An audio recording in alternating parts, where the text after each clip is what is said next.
পুরান ঢাকার ঘটনা নিয়ে, মিটফোর্ডের ঘটনা নিয়ে তারেক রহমান ফেল্ড।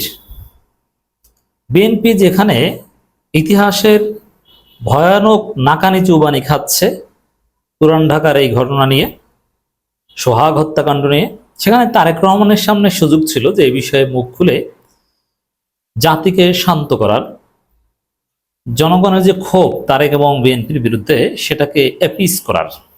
কিন্তু না, তারেক রহমান ফেল মারলেন। শুধু ফেল মারলেন তো মারলেন না, জামাত শিবির চরমোনাইয়ের কাছে ধরাশয়ী হয়েছেন।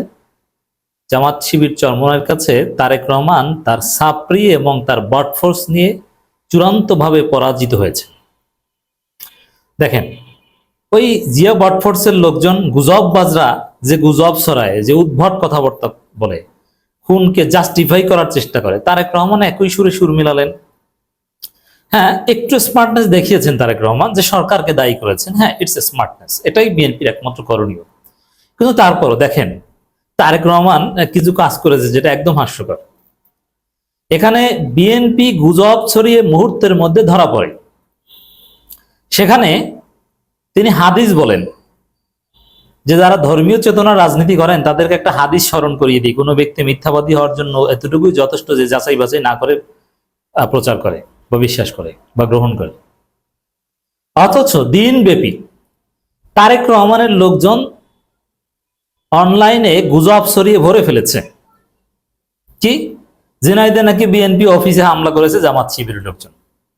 আপনি কি মনে করেন যে বিএনপির অফিসে এই মুহূর্তে জামাত শিবিরের লোকজন হামলা করলে বিএনপি গ্রেনেড হামলা করবে তারেক রহমানের থিওরিতে? এতক্ষণে শুনতেন যদি ঝিনাইদহে আসলেই জামাত শিবিরের লোকজন বিএনপি অফিসে আগুন দিত, যেটা জিয়া বটফোর্সের লোকজন প্রচার করছে, গুজব কাজগুলো, ওই মিথ্যাবাদীর গোষ্ঠী, মিথ্যাবাদীগুলো, এই তারেক রহমানের অনুসারীরা, এতক্ষণে ঝিনাইদহেতে জামাত শিবিরের বাড়িঘর লক্ষ্য করে গ্রেনেড হামলা করত বিএনপি। কোনো ঘটনা ঘটেনি, অথচ তারা প্রচার করছে যে জামাত শিবির এটা করেছে। ধর্মীয় দলগুলোকে মনে করিয়ে দেয় তারেক রহমান। আরে তারেক রহমানের মেধা থাকলে তার দলের লোকজনকে মনে করিয়ে দিত। শুধু এটা না, তারেক রহমান যদি এখানে আসলেই তার যদি শুভবুদ্ধির উদয় হতো যে না, বা এটা হাসিনার বাংলাদেশ না, আকাম করে টেকা যাবে না, আমাকে মানুষ 10% বলছে, খাম্বা বলছে, আমার বিরুদ্ধে স্লোগান, আমি তো দেশেই যেতে পারবো না। তা পরিস্থিতি তারেক রহমান এখানে হিরো হতে পারতেন কিভাবে? যে যুবদল এই ঘটনা ঘটিয়েছে, ছাত্রদল, যুবদল, ছাত্রদল, স্বেচ্ছাসেবক দলের বাংলাদেশের সব কমিটি বিলুপ্ত, যেহেতু এরা চাঁদাবাজি করছে। এটা কি শুধু পুরান ঢাকার ঘটনা? আজকের একটা দিনে বিএনপি দেশব্যাপী এক জায়গায় 5 কোটি টাকার চাঁদা দাবি করেছে, গাড়ি ভাঙচুর করেছে, বাস মালিকরা সংবাদ সম্মেলন করেছে, চ্যানেল 24 এর রিপোর্ট আপনারা দেখেছেন।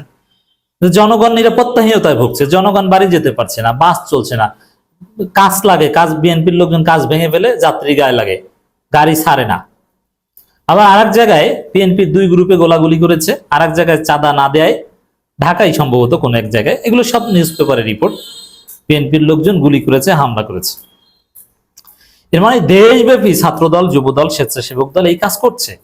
তারেক রহমান যদি আসলে স্মার্ট লিডার হতেন তাহলে এই 3 দলের সব কমিটি বিলুপ্ত করে দিতেন, তারেক রহমান হিরো হয়ে যেতেন।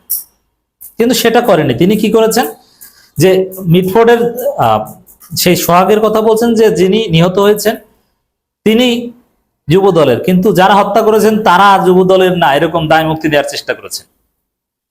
আবার তারেক রহমান তার অনুগত কিছু পুলিশ কর্মকর্তা আছে, তাদের মাধ্যমে ধামাচাপা দেওয়ার চেষ্টা করছে। না না, এটা ব্যবসায়িক দ্বন্দ্ব, এটা রাজনৈতিক না, এটা চাঁদাবাজির না।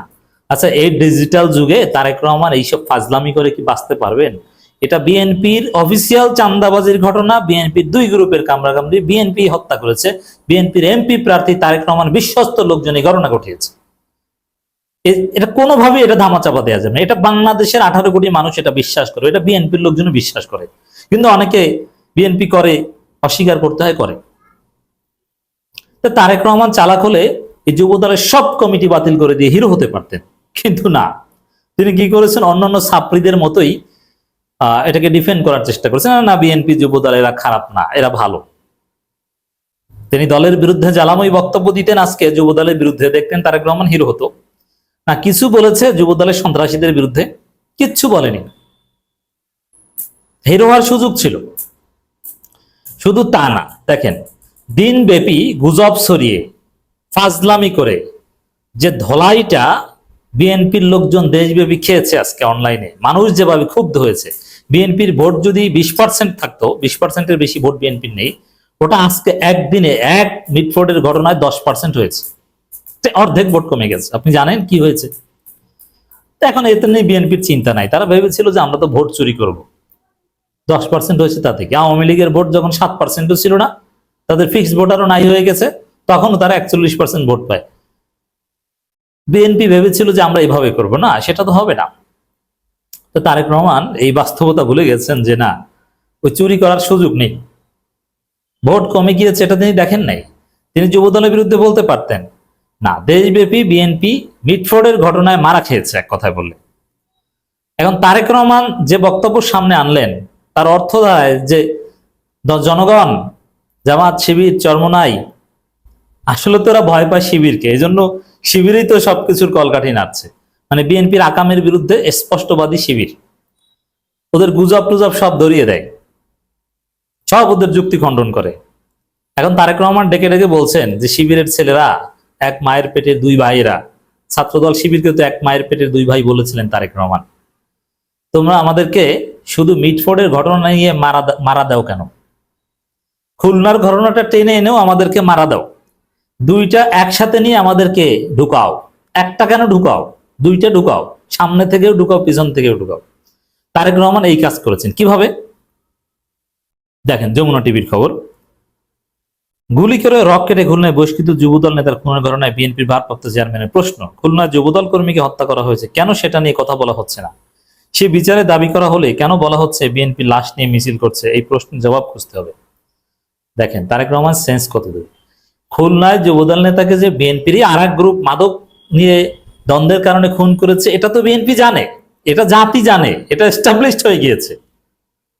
এখন এইটা সামনে আনা, খুলনায় এই বহিষ্কৃত যুবদল নেতার হত্যার কারণে সামনে আনা মানে ডাবল মারা খাওয়া বিএনপির। তারেক রহমান এটা সামনে এনে ডাকছেন যে জনগণ আমাদেরকে ডাবল মারা দাও। খুলনারটা কেন আনো না? আরে খুলনারটা তো এটা তোমাদেরই একটা অপকর্ম। মিটফোর্ডের বিষয়টাও যেরকম বিএনপির দুই গ্রুপের অপকর্ম, দুই গ্রুপের দ্বন্দ্ব, কামড়াকামড়ি, খুলনারটাও সেম। এটা কে না জানে? গুলি করে হত্যা করে তারপরে রক্ষাটা হয়েছে, সেটা না বলে এটা স্পষ্ট গুলি করে হত্যা করে রক্ষাটা হয়েছে, মৃত্যু নিশ্চিত করে। আর তারেক রহমান বলছেন অন্যান্য ছাত্রীদের মতো যে রক কেটে হত্যা করা হয়েছে। তো এই যে গুলি করে হত্যা করার পর রক কাটা, যাতে জামাত শিবিরের উপর দায় চাপানো যায়, তারেক রহমানও চেষ্টা করলেন, কিন্তু কাজ হয়েছে? আপনি পারবেন? আরে নিজেদের আগাম, এটাকে হাসিনার জমানা যে কিছু হলেই জামাত শিবির বলে চালিয়ে দেবেন, রক কেটে, নিজেরা রক কেটে শিবিরের নামে চালিয়ে দেবেন। মানে এগুলো কি পাগল ছাগলে খায় এগুলো? তারেক রহমান সে অপচেষ্টা করেছেন এই খুলনার বিষয়টা সামনে এনে। তারেক রহমান স্মার্ট হলে খুলনার বিষয়টা লজ্জায় উচ্চারণ করতেন না, আর সারা বাংলাদেশের যুব দলের কমিটি, স্বেচ্ছাসেবক দল, ছাত্র দল, সব কমিটি বাতিল করে দিয়ে হিরো হতেন না। মারা খাওয়া তারেক রহমানের আশা জাগছে। ওয়েট অ্যান্ড সি, এই জাতি আপনাকে কি উপহার দেয়। শিক্ষা হয়নি বুয়েট চুয়েটের বিভিন্ন জায়গায় স্লোগান দেখে, কি স্লোগান দিয়েছে, ট্রেনের চালে কাউয়া, এগুলো দেখে লজ্জিত হন। আমার তো মনে হয় লজ্জা শরম থাকলে আজকে যে প্রোগ্রামে বক্তব্য দিয়েছেন তারেক রহমান, এখানে জয়েনই করতেন না।